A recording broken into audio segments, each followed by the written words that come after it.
Margarita Simonyan spoke about a serious breast illness. The editor-in-chief of Russia Today and Kremlin Aid shared her condition on the state propaganda TV channel Rossiya 1 on September 7th. According to her, the surgery will be performed on September 8th. This week I was diagnosed with a terrible, serious illness. Tomorrow I have surgery right here under this medal. I still came... Simonyan also recalled her husband's illness. The TV propagandist director Tigran Keosayan. As you probably know, my husband Tigran Keosayan has been in a coma in the hospital for 9 months now. As we say in Russia, when trouble comes, it opens the gates wide. The gates in our house aren't just left unlocked anymore. They've practically been blown off by the winds of fate, if you ask me. Margarita Simonyan is the editor-in-chief of one of the largest state media holdings, Rossiya Segodnya, which includes the RIA Novosti agency. She also heads the TV channel Russia Today, one of the main propaganda media outlets targeting audiences abroad. It became known on January 8, 2025, that Russian propagandist Tigran Keosayan had experienced clinical death and fallen into a coma. He had long-standing heart problems, but Margarita Simonyan did not disclose the exact cause of her husband's condition. At that time, she wrote, I didn't want to say anything until the very last moment, but since reporters have already started calling, I'm writing myself. My husband, Tigran Keosayan, has experienced clinical death and is in a coma. As many people know, he has had a very sick heart for a very long time. The scandalously notorious Kremlin propagandist and Russian TV show host Tigran Keosayan promoted Russophile and chauvinistic narratives against Ukraine. He was actively engaged in propaganda justifying the aggression against Ukraine and the war crimes committed by the occupying forces. Mass protests against the country's authorities have begun in Istanbul. This was reported by the publication Hurriyet. According to journalists, the protesters are opposing the decision to remove the leadership of the opposition Republican People's Party branch, one of whose leaders, former Istanbul Mayor Ekrem İmamoğlu, has been under arrest since May. Clashes broke out between the demonstrators and the police. The city is calling for pot-banging protests. Demonstrators are marching through the streets and banging on pots as a sign of protest against the authorities' actions. The decision to remove the leadership of the Istanbul branch of the party was made by the Istanbul Civil Court of First Instance. It annulled the results of the 2023 Congress, at which the office's leadership was elected.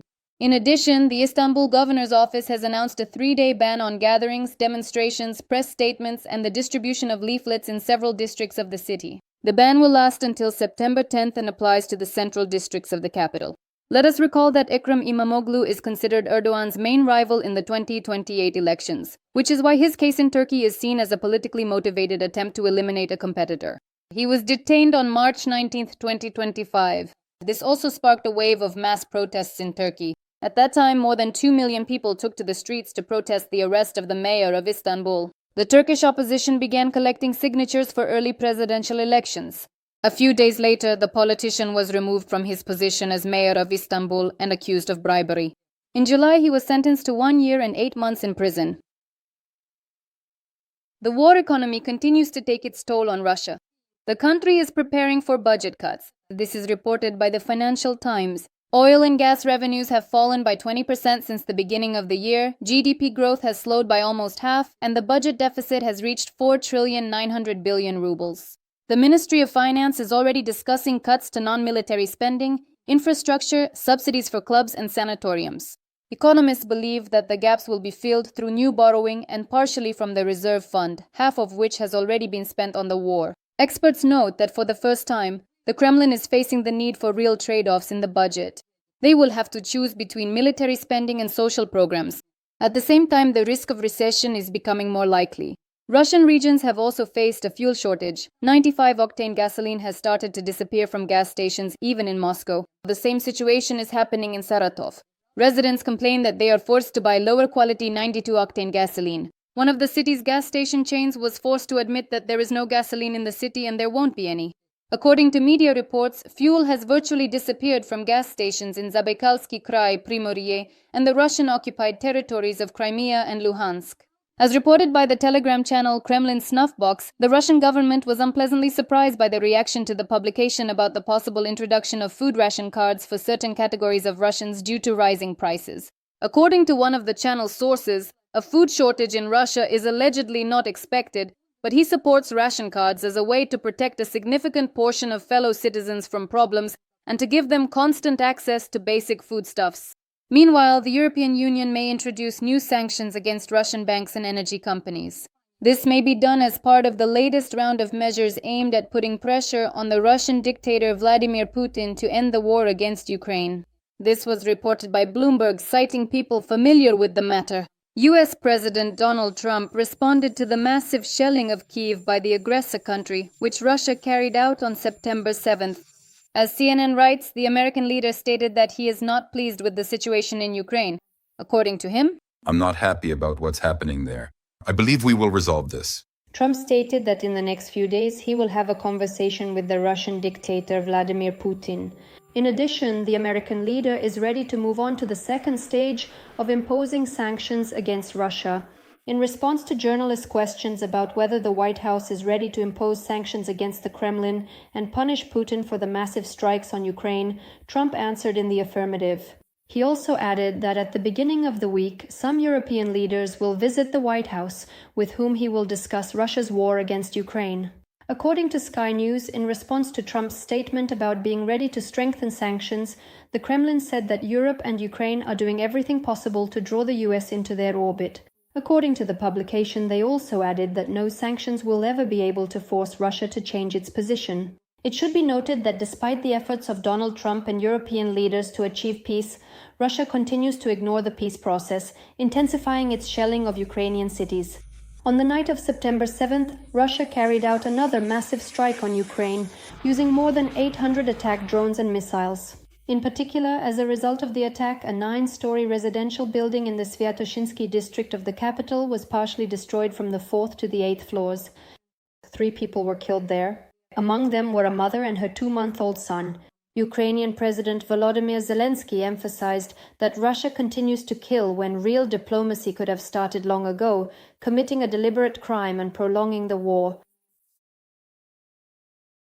Commander-in-Chief of the Armed Forces of Ukraine, Oleksandr Syrsky, stated that Ukrainian forces are achieving successes in several areas of the front.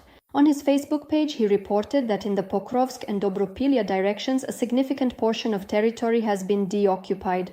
According to him, the Pokrovsk direction remains one of the most difficult. Over the past week, our units have repelled about 350 enemy attacks. It is here that the Russians have concentrated their main efforts and created the largest assault grouping, attempting to break through our defenses. Syrsky noted that despite this, the Defense Forces units managed to regain control over 26 square kilometers of territory, having lost 5 square kilometers in August. The situation is similar in the Dobropilya direction. In addition, according to the Deep State Project, the Ukrainian armed forces have cleared the settlement of Vladimirovka in Donetsk region of occupiers and have also pushed the enemy back in the areas of the villages of Razina, Zolotoy Kolodets and Novotoretskoye. The commander-in-chief of the Ukrainian armed forces, Oleksandr Syrsky, also summed up the results of August. According to him, for the occupiers, this month was one of the months with the least territorial gains in recent times. At the same time, Ukraine's defense forces have their own successes. Overall, in August, control was restored over 58 square kilometers of land, and a number of settlements were liberated.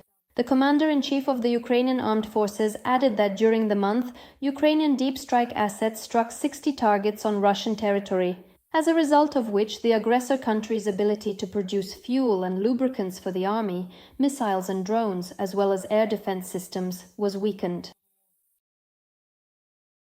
The founder of the world's largest private military company, Blackwater, Eric Prince, is seeking opportunities to acquire Ukrainian companies involved in drone production. According to The Guardian, citing sources, Prince has been promoting himself in Ukraine's drone sector and seeking meetings with representatives of leading companies in this field. As a source told the publication, Eric is entering the market to buy companies that manufacture drones. The publication notes that Prince has been interested in Ukraine for a long time. Back in 2020, he proposed a multi-billion-dollar plan to Ukrainian President Volodymyr Zelensky, involving the use of his private army to resolve the frozen conflict in Donbas. But at that time, the deal did not go through. Now the interest of the founder of the world's largest private military company coincides with attempts by US President Donald Trump to act as a mediator in brokering a peace agreement between Ukraine and Russia. It is known that the Blackwater PMC was actively operating in Iraq and Afghanistan, carrying out missions for the CIA, the State Department, and the Pentagon. However, after the incident in 2007 in Baghdad, when PMC fighters killed civilians, the company's reputation suffered a serious blow. Meanwhile, in Russia, panic had already begun over Eric Prince's interest in Ukrainian drone manufacturing companies. Some propaganda media outlets started writing that Ukraine might supposedly get its own mercenary army.